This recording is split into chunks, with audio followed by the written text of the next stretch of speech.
I have a small announcement to make, and that is, I have to go to Delhi for some engagements in the first week of December, and so we will have only two sessions now, one today and one on the 29th, I think, this next Thursday.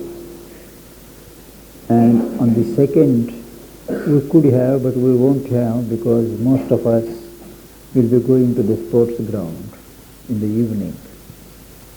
So after the next Thursday session, we will meet possibly on the 20th of December, which will be a Thursday.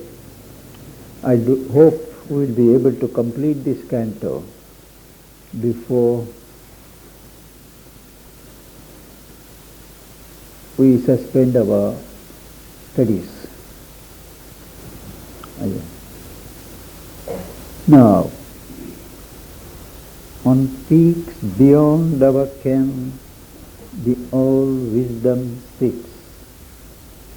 All wisdom, as we have seen earlier, wisdom is different from knowledge. Wisdom, in a sense, is the cream of knowledge, fruit of experience. And this wisdom is beyond the reach of our thinking mind. That is why you say, on peaks beyond our ken is the sight, the all wisdom, wisdom that comprehends everything, sits. And it is from there, from those heights, from those peaks, that revelation, inspiration come to our realm. A single and infallible look comes down, a silent touch from the supernal air. There is just a flash, a single regard, but it is infallible, doesn't make mistakes, doesn't admit any error. And that look comes down, along with it there is a silent touch from the higher atmosphere, and this touch awakes to ignorant knowledge in its act, the secret power in the inconscient depth. There is, in the inconscient depths of the creation, there is a power, there is a hidden power, and that is awakened, activized by a touch from this supreme air from the heights, and it awakes.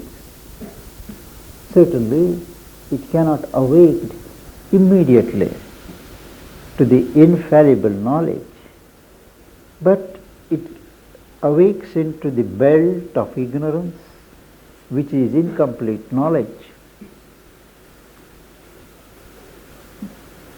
In all activity that goes on, there is an ignorance, a knowledge which is imperfect, an ignorant knowledge. So the secret power wakes first into the belt of ignorant knowledge before it can grow into domains of truer knowledge. And as a result, compelling the blinded Godhead to emerge, this higher look compels It is not a blind Godhead, but a blinded Godhead. That is, by nature, it is not blind. It is covered by films of inconscience, unconsciousness, and so it is unable to see. That is why he says it is a blinded Godhead to emerge. And what else does it do? Determining necessities, root, dance, necessity, which doesn't respect any laws or conventions. That is why he says rude. It consults nothing else. It has its own way.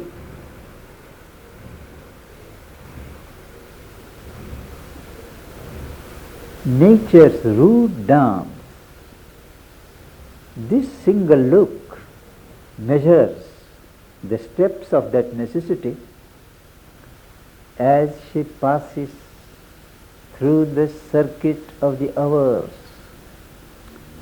and vanishes from the chase of finite eyes. The dance of necessity passes rapidly through time and escapes the grasp of finite sight to determine its meaning, and vanishes from the chase of finite eyes down circling vistas of aeonic time, time which is spread over aeons and ages. Through those large vistas, the rapid steps of the dance of necessity, they go down, and the human mind, proceeding through intellect, cannot determine these steps, but this single infallible look from above does size up and assess the role of this dance of necessity. It compels the hidden Godhead to emerge and studies the direction in which necessity works. And under that impact, the unseizable forces of the cosmic world, the cosmos is in a whirl, and in that whirl are involved many forces of nature, lower and higher, which are unseizable, bear in their vacant limbs the fixity of an original foresight, that is fate. Now these forces are spontaneous, unseizable. Their limbs are vacant, intoxicated with drink of ecstasy. But in these throbbing limbs, they bear the fixity of an original foresight, that is fate. That is, they may appear to be spontaneous in their movement and function, but they are compelled to serve the ends of fate, the cosmic fate. Now what is that cosmic fate? Cosmic fate, he says, is really an original foresight. The creative Godhead has an intention, has a vision, and his prakriti, his creative power, works out that intention. And this working out of an intention that is implanted in the seed of things gives the appearance of a thing which has been determined very early. That is what we call fate. Fate is a fixed and determined result or end which cannot be escaped from. And this world, the fate, what appears to us as fate, is really a foresight of the creative Godhead. That is why it binds, however zigzag the movement of nature, ultimately it is compelled to fulfill the original foresight, which Sri Aurobindo calls in the Life Divine the real idea. Each form, each spark of soul is loaded when it is issued from the being of the Supreme with a certain truth to be manifested. Now each soul is charged with the task of working out a particular truth. That is the original foresight of the Creator in releasing that soul spark. And this precise, unfailing fulfillment of that will is called fate. It's not individual fate. It is the cosmic fate of which we are now speaking.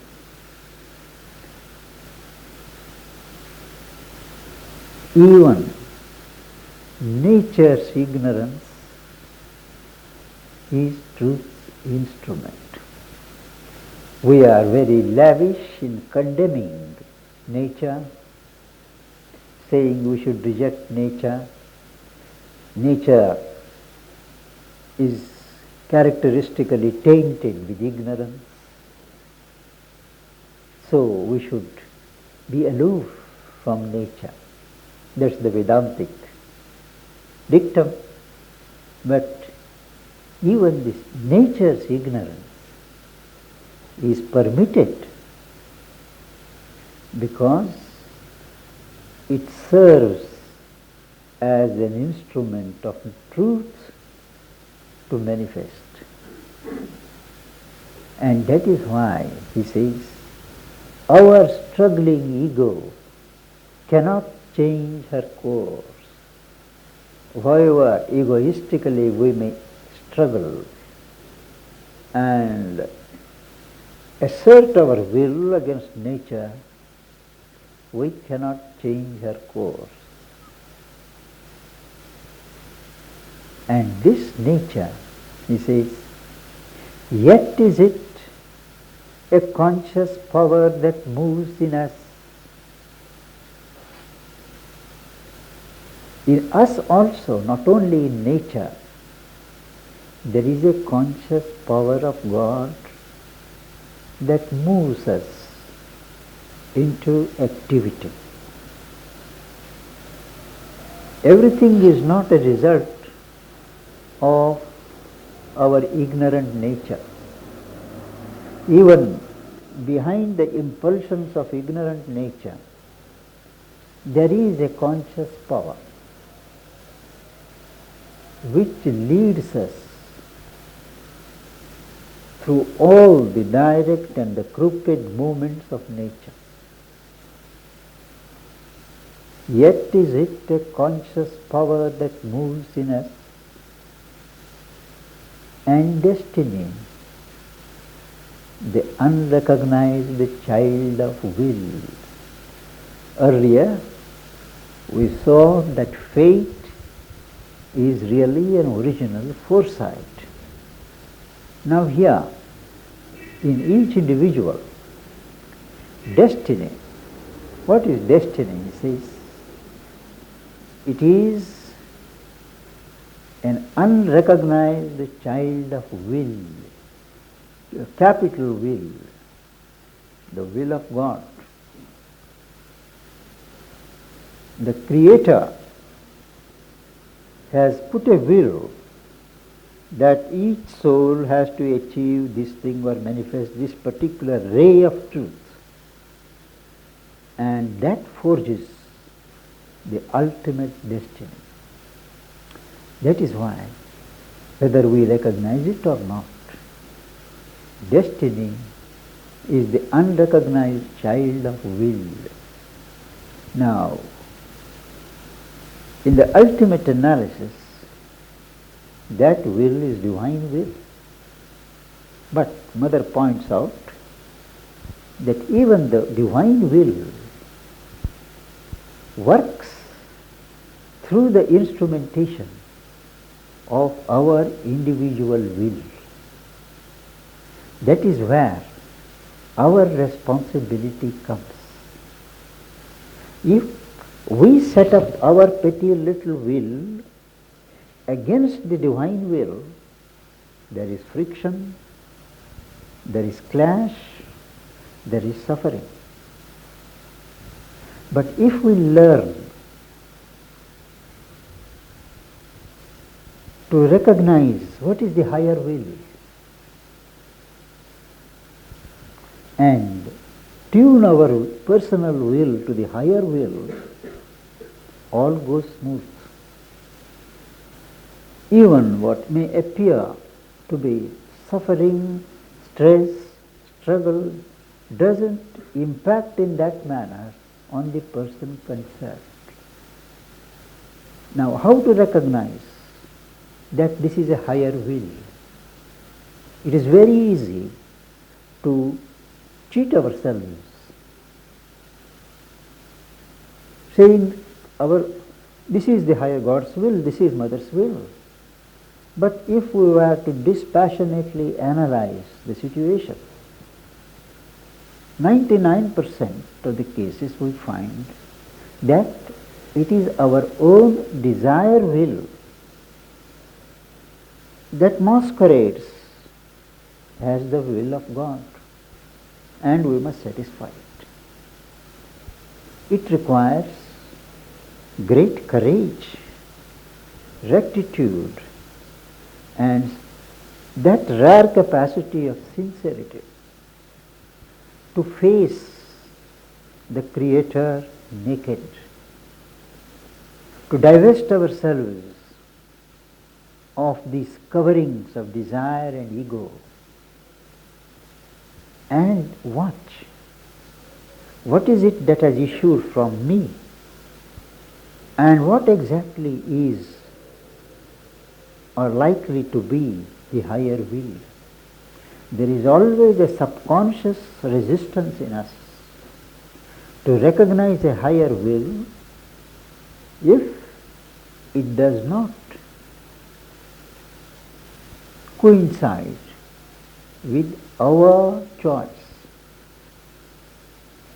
Now, it is only in the measure in which we are psychologically purified, we have taken steps to sift things, detach ourselves from the flow of nature, and what she calls to be merciless to ourselves. We are usually merciless to others, but when it concerns us, we are very charitable. So Mother says that we must reverse this trend.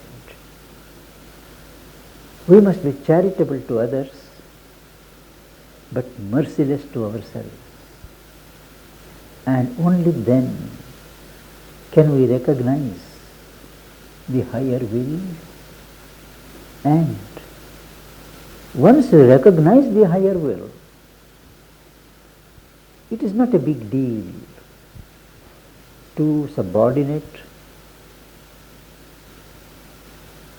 to tune our individual will to that. And our destiny becomes the unrecognized child of that will. Otherwise, we are forging only intermediate destinies. There are different grades of destiny. Petty destinies which we forge in moments of foolishness, ignorance, and which can be erased by our will without the intervention of God's grace. But there are firmer destinies which no human will can erase. It is there that the divine compassion, the divine grace have to be called in, or if we are lucky, they operate. So in either case, whether it is our individual will or the divine will that acts in a situation, that destiny is the unrecognized child of that will. It is not something that is imposed on us by any outside agency. Infallibly, by truth's directing gaze, all creatures here their secret self disclose, forced to become what in themselves they hide. And this single gaze of truth, which is infallible, that acts compelling all creatures to unveil, to disclose their secret self. So ultimately, the secret self is revealed not by our human puny effort, but by that directing gaze of truth. That is an echo of what is said in the Katha Upanishad. He whom the self chooses, to him the self bears its body. Not by eloquence, not by learning, not by austerities is the self won, but by its own choice, its grace. So here he says, infallibly, without error, without fail, by truth's directing gaze, all creatures here that secret self disclose, forced to become what in themselves they hide. Normally, many persons don't like to face the reality of what they are, of what is in their minds. They not only try to shut it from others, but they try to hide it from their own vision. That is where we say they are not sincere to themselves. But once this gaze of truth acts, they are forced to be outwardly also what they are inside. That is, to show up what they carry in themselves. For he who is God, who is there in everything, for he who is grows manifest in the years, not in a day, not in a moment, but in the long run of years. He grows manifest, revealed And the slow Godhead shut within the cell. Each of us has got 1,000,000 cells. And each cell holds that Godhead, miniature Godhead. And this slowly emerging Godhead climbs. There is an evolving movement. Climbs from the plasm, from the living matter to immortality. What is characteristic of the plasm, of the cell of the body is mortality, death. But from that state of involvement, the Godhead within climbs from the plasm to immortality. But hidden, but denied to mortal grasp of something. Now he speaks of something else. Something is hidden within us. It is denied to the grasp of the ordinary senses of nature. Mystic, can't be analyzed by reason. Ineffable is the Spirit's truth, the truth of the soul, the truth of the Divine Spirit within us is not written on the surface, but it is hidden. It can't be understood by the human mind, it can't be visioned by the human sight. It is ineffable, indescribable, inexpressible, unspoken. It cannot be spoken and it does not speak, but caught only by the Spirit's eye. The Spirit's truth can be caught only by the Spirit's eye. That is, we have to develop that perceiving consciousness which has got the same wavelength as the truth of the Spirit. That is, we have to refine our instrumental being in such a manner that it throbs directly to the vibrations of the hidden supreme Spirit's truth.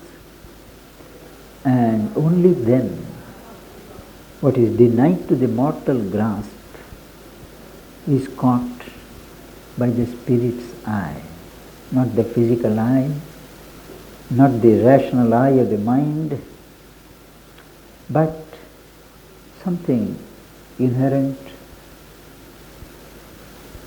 something psychic. There is a psychic eye, there is a psychic sense, there is a psychic touch which recognizes the beauty, the rhythm and the form of truth. And when he speaks of the Spirit's eye, he has in mind the psychic sight. When naked of ego and mind, it hears the voice.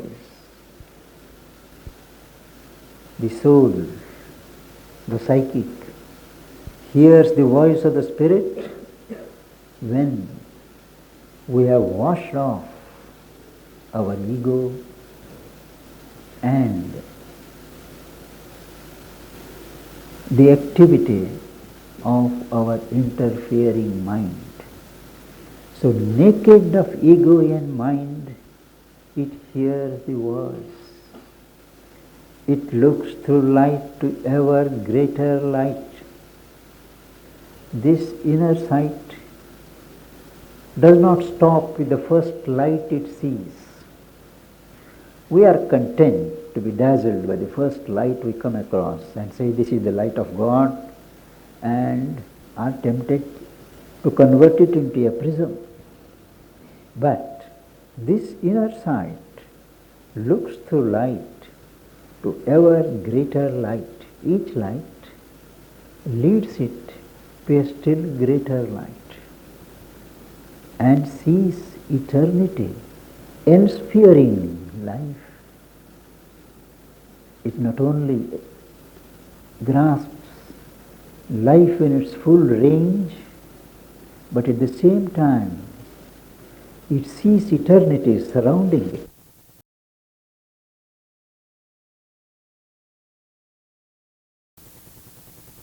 Eternity around. And this greater truth is foreign to our thoughts. Our thoughts are used to function in a different perspective. That is why this greater truth is foreign to our thoughts. Where a free wisdom works, they seek for a rule. They means thoughts. Our thoughts look for a rule. What could be the rule? What could be the law? Where a free wisdom works. Wisdom, it is impelled by its own law of truth. It has no outer rule. Or we only see a tripping game of chance, a game of chance where we constantly trip, fall, or labor in chains forced by bound nature's law, or we see working only the nature's law, forging chains on all who are involved in the movement of nature, an absolutism of dumb, unthinking power. There are philosophies which speak that there is only an unthinking, irrational, an unconscious power, dumb, inarticulate, absolutism, dictatorial. You cannot overrule that power. That's the appearance given to our thoughts. And further he says, audacious in their sense of God-born strength, these kings of thought, he reverts to the narration. Audacious in their sense of God-born strength, these kings of thought on the peaks of the mind, nearer as they are to the realm of truth, they are audacious, bold. These dare to grasp with their thought truth's absolute. They presumed, they were emboldened to try to hold with their thought the absolute of the truth which cannot be held by an abstract purity of godless sight. In the process, they eliminate the godhood, they eliminate the divinity, and reduce the truth to an abstract, pure principle. Truth is that. May not be this concrete form, but abstractions. I think we should stop there. We'll continue next time. We'll continue next time from this narration, audacious in that sense.